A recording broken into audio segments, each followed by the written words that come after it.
एक और नई परेशानी आ गई थी। सिद्धार्थ जो पहले कुएं में उतरकर उस फूल को खोजने वाला था, अब उसके सामने बूढ़े बाबा को बचाने की चुनौती थी। सिद्धार्थ ने बिना देर किए अपनी कमर से उस रस्सी को खोला और तुरंत उसे दलदल में फेंका। सिद्धार्थ ने बूढ़े बाबा की तरफ रस्सी फेंकी, लेकिन बूढ़े बाबा के हाथ भी दलदल में फंसने को थे और वे रस्सी भी नहीं पकड़ पा रहे थे। धीरे धीरे करके बूढ़े बाबा दलदल में धंसने लगे।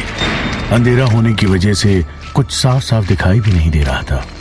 सिर्फ मशाल के उजाले में बूढ़े बाबा को बचा पाना सिद्धार्थ के लिए बहुत मुश्किल हो रहा था। सिद्धार्थ को कुछ समझ नहीं आ रहा था कि वो क्या करे। तभी अचानक वहां पर एक साया दिखाई दिया। उस साये की आंखें चमक रही थी और वो सफेद कपड़ों में लिपटा था।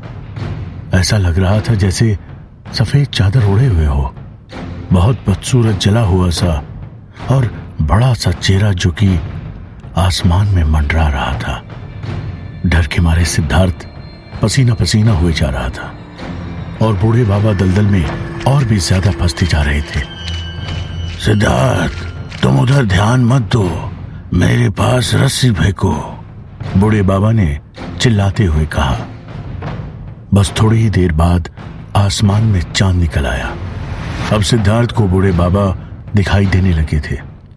उस भूत का चेहरा बड़ा ही भयानक लग रहा था। उसकी आंखों की जगह आर पार दिखाई दे रहा था। आज तुम दोनों की जिंदगी का आखिरी दिन है। ये पूर्णमासी तुम्हारी जिंदगी की आखिरी रात है। ये कहते हुए वो साया जोर जोर से हंसने लगा। अभी तक वो साया ऊपर मंडरा रहा था और उसने किसी पर भी हमला नहीं किया था। तो क्या सिद्धार्थ जल्द ही बूढ़े बाबा को बाहर निकालकर अपने काम में जुट जाने वाला था? क्या वहां मौजूद वो भूत ये सब कुछ इतनी आसानी से होने देने वाला था? क्या वो अभी भी कोई हमला नहीं करने वाला था या वहां कुछ बहुत खौफनाक होने वाला था? सिद्धार्थ, तुम बस मुझे निकालने की कोशिश करो। हमें जल्दी उस पहेली को पूरा करना है। मुझे बचाओ, मैं इस दलदल में डूबता जा रहा हूं। बूढ़े बाबा ने सिद्धार्थ को दोबारा आवाज दी। बाबा अब सीने तक उस दलदल के अंदर धंसने लगे थे। तभी अचानक जिस पेड़ में सिद्धार्थ ने रस्सी बांधी थी, उस पेड़ में आग लग गई। आग लगते ही रस्सी टूटकर नीचे गिर गई। सिद्धार्थ ने कूदकर उस रस्सी को पकड़ लिया। वहीं पास में लगे दूसरे पेड़ के सहारे से सिद्धार्थ ने उस रस्सी को लपेटा और बूढ़े बाबा को खींचना शुरू किया। वो साया अब सिद्धार्थ के पास पहुंच चुका था। तभी बूढ़े बाबा ने उस साया के ऊपर कुछ फेंका और अगले ही पल वो साया गायब हो गया। सिद्धार्थ ने अब और भी हिम्मत जुटाई और बाबा को खींचना शुरू किया। वो पसीना पसीना हो चुका था। दलदल से बाबा को बाहर खींच निकालना आसान नहीं था, लेकिन धीरे धीरे करके उम्मीद जागने लगी। लगभग 20 मिनट की मशक्कत के बाद सिद्धार्थ ने बाबा को दलदल से बाहर निकाल लिया था। उस दलदल से बाहर आने के बाद बूढ़े बाबा के शरीर में बहुत ज्यादा खुजली होने लगी। उन्हें ऐसा लग रहा था जैसे हजारों चींटियां एक साथ उन्हें काट रही हो, लेकिन बर्दाश्त करने के अलावा वहां और कुछ किया भी नहीं जा सकता था। थोड़ी देर तक जोर जोर से सांस लेने के बाद बाबा ने अपने हाथों में मशाल पकड़ी और सिद्धार्थ धीरे धीरे रस्सी के सहारे कुएं में उतरने लगा। सिद्धार्थ अपने साथ एक बोतल में केरोसिन, एक कुल्हाड़ी और माचिस की डिब्बी लेकर झाड़ियों को साफ करते हुए नीचे बढ़ने लगा। झाड़ियों के साफ होने से मशाल की रोशनी अंदर तक दिखाई देने लगी थी। अब चांद धीरे धीरे सिर के ऊपर आने लगा था। अब तक सिद्धार्थ को वो फूल वाला पौधा नहीं दिखाई दिया था। वो कुएं की एक तरफ से लगातार झाड़ियों को काटते हुए नीचे बढ़ते जा रहा था। अचानक उस पुराने और झरझर हो चुके कुएं के पत्थर खिसकने शुरू हो गए। जोरदार आवाज के साथ अचानक बहुत से पत्थर खिसके और सिद्धार्थ पत्थरों के साथ नीचे कटीली झाड़ियों पर गिर गया। सिद्धार्थ को उस वक्त जितना खतरनाक दर्द हुआ था उसे शब्दों में बयान नहीं किया जा सकता था। उसके पैर पर पत्थर गिर गया था और पूरे शरीर में बबूल के लंबे और नुकीले कांटे चुभ गए थे। दर्द सिद्धार्थ की बर्दाश्त के बाहर हो रहा था। उसने खुद के आसपास की उन कटीली झाड़ियों को साफ किया और अपने शरीर पर लगे हुए कांटों को बाहर निकाला। वो दर्द से चीख रहा था। सिद्धार्थ, मैं जानता हूं तुम्हें बहुत दर्द हो रहा है, लेकिन एक बार कुएं में उतर जाने के बाद उस फूल को बिना राख किए तुम्हारा बाहर आना हमारी पूरी मेहनत पर पानी फेर देगा। बूढ़े बाबा ने कहा, मैं बाहर आने की कोशिश नहीं कर रहा हूं बाबा। मुझे वो पौधा दिख गया है। इसमें एक लाल रंग का बड़ा सा फूल है। मैं बस उसे जलाने ही वाला हूं। सिद्धार्थ ने दर्द से कराहते हुए जवाब दिया। सिद्धार्थ ने अपने साथ लेकर गया केरोसिन उस फूल वाले पौधे पर उड़ेल दिया और माचिस घिसने लगा। उसके हाथ से माचिस नीचे गिर गई। झाड़ियों में से उस माचिस को वापस निकाल पाना इतना आसान नहीं था। बाबा, मेरी माचिस नीचे गिर गई है। मुझे मशाल की जरूरत होगी। सिद्धार्थ ने बूढ़े बाबा से कहा। बूढ़े बाबा ने रस्सी को ऊपर खींचा और उस रस्सी में मशाल को बांधकर सिद्धार्थ को वो मशाल नीचे दे दी। उस पौधे में अचानक जगमगाहट होने लगी। उस पौधे से बच्चे की आवाज में चीख निकलने लगी। ऐसा लगा जैसे कोई बच्चा चीख कर कह रहा हो, मुझे मत जलाओ।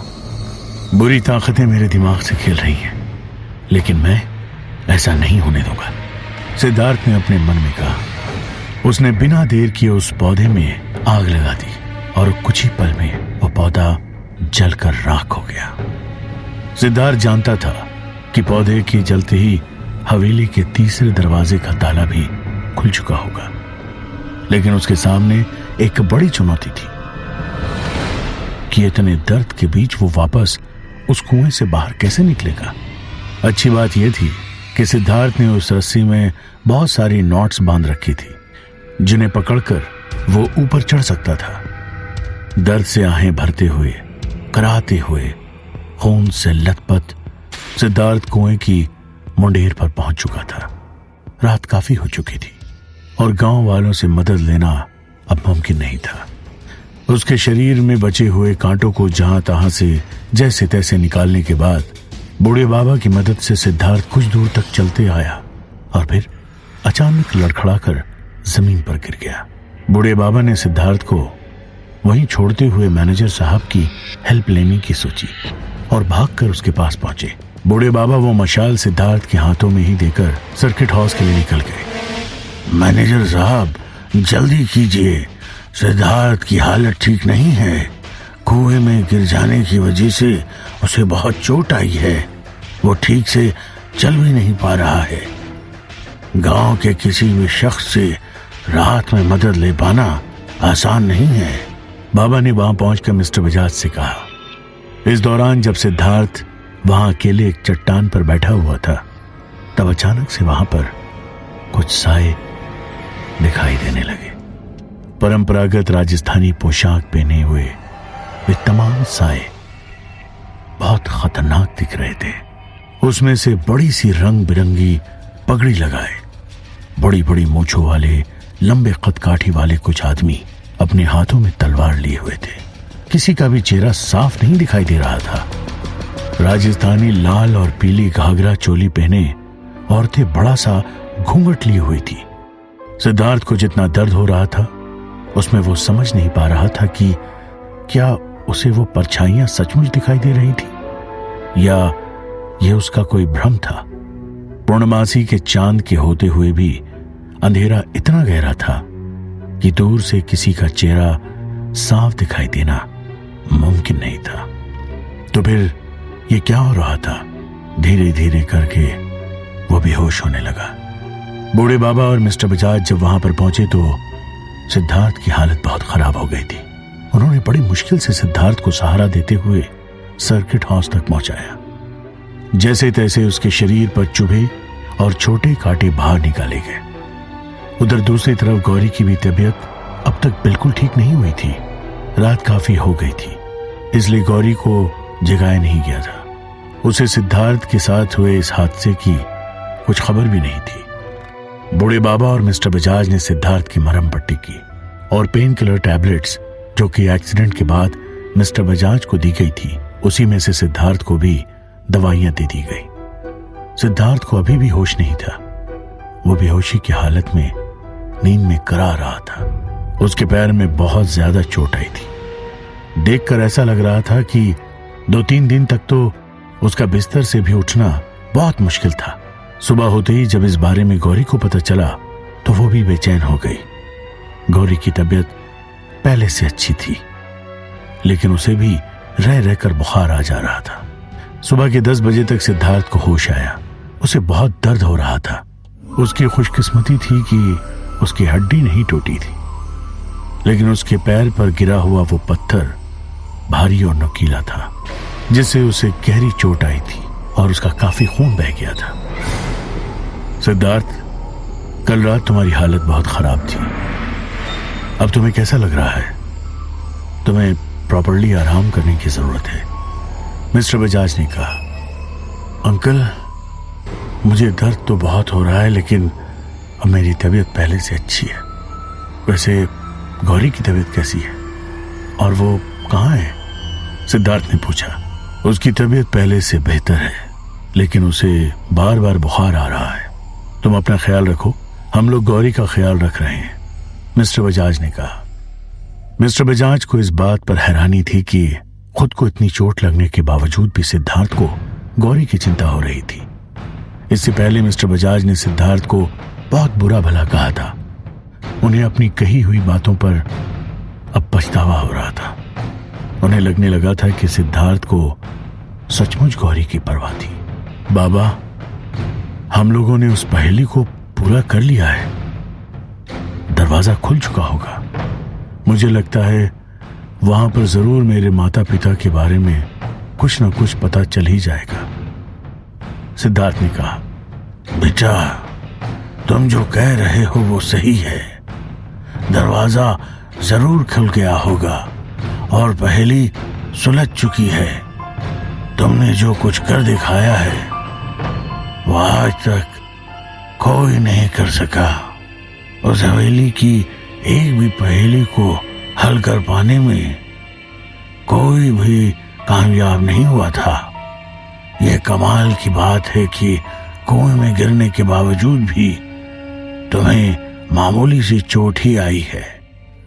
अच्छा होगा तुम अभी कुछ दिन आराम कर लो और अपनी तबीयत पर ध्यान दो। तुम तो जानते ही हो, तुम्हारा मुकाबला इंसानों से नहीं है। हमें ताकत के साथ साथ फुर्ती और तेज दिमाग की भी जरूरत पड़ेगी। चलो तुम आराम करो, मुझे गांव में कुछ काम है, मैं चलता हूं, बाबा ने सिद्धार्थ से कहा।